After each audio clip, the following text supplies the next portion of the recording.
Selamat sore, perkenalkan kami dari kelompok 1 dengan anggota saya Muhammad Adi Prasetyo dengan NIM A1325033. Perkenalkan, saya Febri Rosadi Kusuma dengan NIM 1325042. Perkenalkan, saya Satidar Ali dengan NIM K1325040. Perkenalkan, saya Vina Yedana dengan NIM K1325051. Saya Chelsea Zara Amelia dengan NIM K1325052. Di sini kami akan menerangkan atau menjelaskan materi tentang logika matematika. Oke, jadi di sini saya akan menjelaskan tentang pengertian logika matematika. Sebelum kita mau ke pengertian logika matematika, kita akan membahas tentang pengertian logika terlebih dahulu. Logika adalah ilmu penalaran yang berasal dari bahasa Yunani yang berarti pikiran, akal, fakta, atau alasan. Secara sederhana, logika adalah sistem prinsip yang menggunakan akal untuk menentukan apakah suatu kesimpulan itu benar atau salah berdasarkan informasi yang ada. Selanjutnya kita akan membahas tentang pengertian logika matematika. Pengertian logika matematika adalah satu ilmu matematika yang mulai dari penalaran, pembuktian, dan juga menarikan kesimpulan secara logis. Tujuannya adalah untuk memberikan penguasaan konsep dan juga keterampilan berpikir kritis untuk dan juga rasional dalam menentukan nilai kebenaran suatu pernyataan atau argumen. Konsep dasar yang dipelajari ini meliputi proporsi, tautologi, kuantum, serta operasi logika seperti negasi, konjungsi, disjunksi, indikasi, dan juga deindikasi. Selanjutnya, saya akan mempresentasikan tentang apa itu pernyataan. Pernyataan merupakan unsur penting yang digunakan dalam pembahasan materi kita hari ini, yaitu logika matematika. Pernyataan merupakan kalimat deklaratif yang dapat dinilai kebenarannya, bisa benar atau salah, tetapi tidak bisa keduanya. Biasanya pernyataan dilambangkan dengan huruf kecil, P, Q, R, atau S. Contohnya, P sama dengan 2 ditambah 3 sama dengan 5. Itu bernilai benar. Ada lagi misalkan pernyataan Q berbunyi 99 adalah bilangan genap dan itu bernilai salah. Kemudian ada sifat dan ciri dari pernyataan. Pernyataan menyatakan sesuatu yang jelas dan memiliki makna pasti. Jadi dari situ kita bisa menilai pernyataan ini benar atau salah.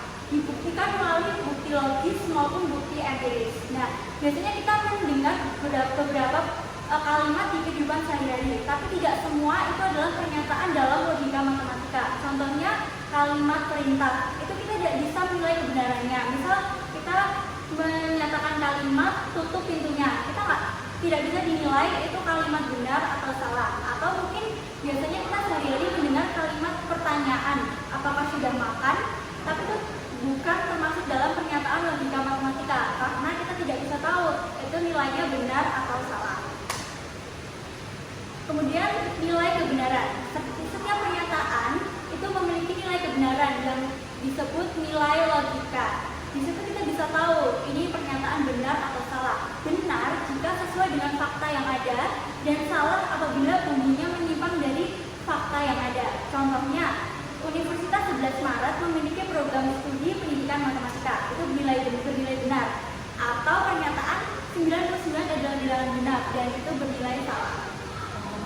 Jenis pernyataan ada dua. Yang pertama tunggal. Tunggal berarti memiliki satu ide pokok dan dia bisa berdiri sendiri. Contohnya 7 adalah bilangan prima. Setelah itu ada juga pernyataan majemuk. Itu gabungan dari 2 atau lebih pernyataan tunggal.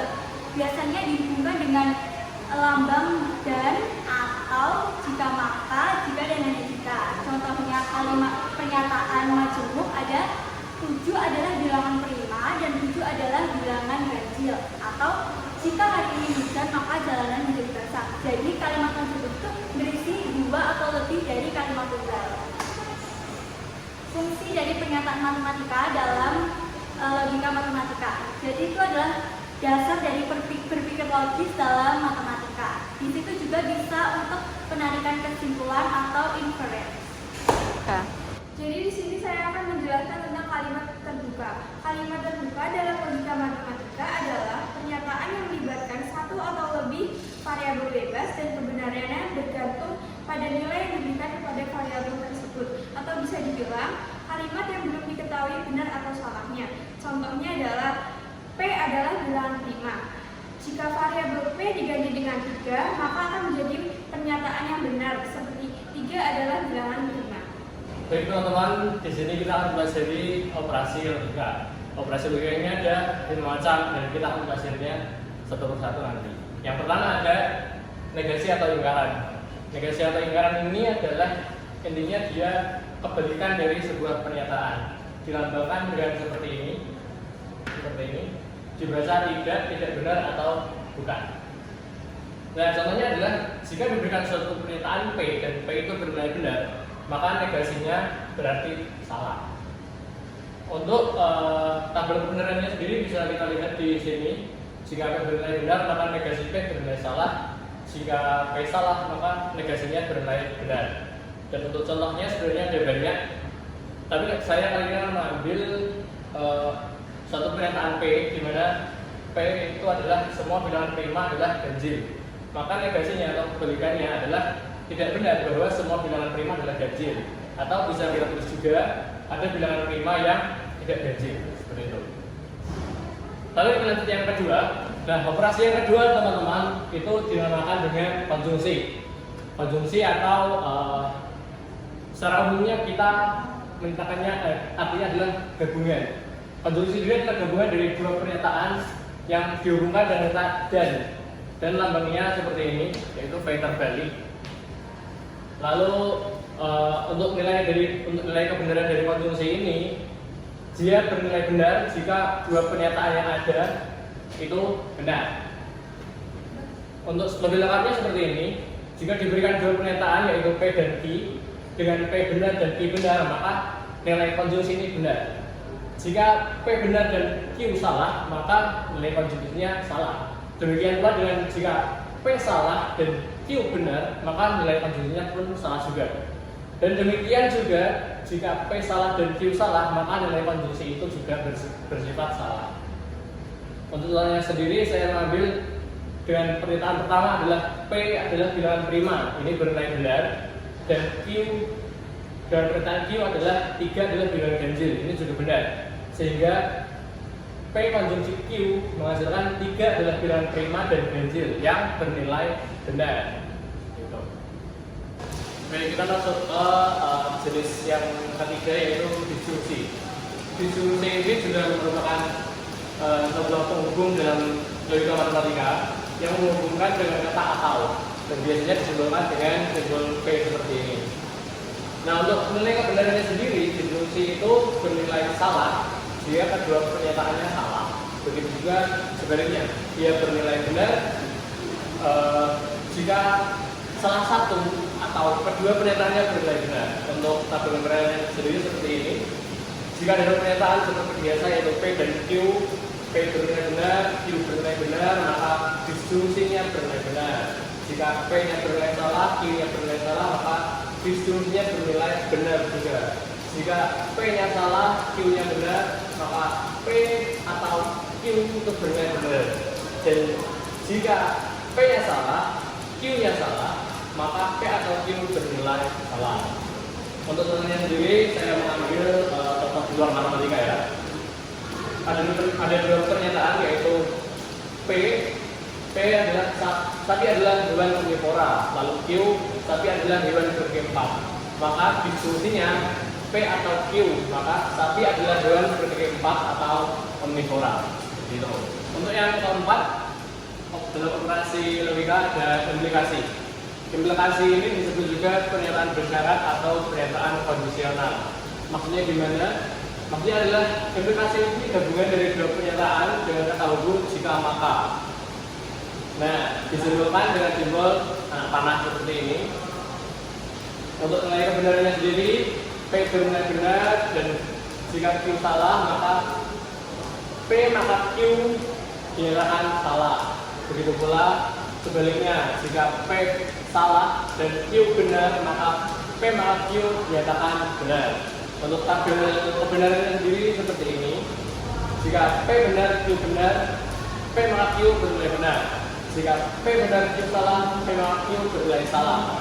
Jika P salah, Q benar, maka Q bernilai benar, dan jika P salah Q benar, nilai dari P maka Q bernilai benar. Untuk temannya sendiri saya mengambil P dan Q juga. Kalimat P berbunyi burung adalah hewan bersayap, dan kalimat Q berbunyi burung adalah hewan yang bisa terbang. Keduanya sama-sama benar, maka untuk implikasinya yaitu P maka Q, jika burung adalah hewan bersayap, maka burung bisa terbang bernilai benar pula. Itu. Untuk penilaian yang kelima dan yang terakhir yaitu ada biimplikasi.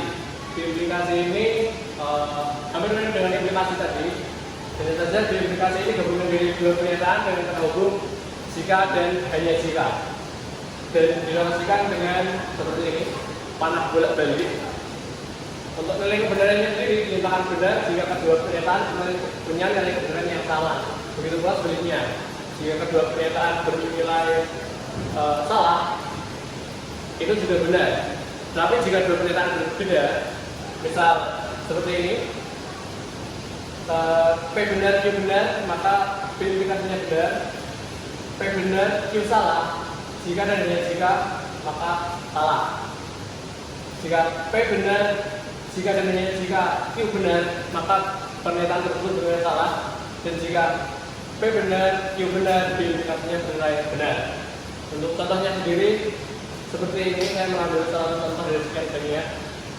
Dua kalimat seperti biasa, kalimat P berbunyi Lisa memberikan uang kepada adiknya, dan kalimat Q berbunyi Lisa lulus ujian.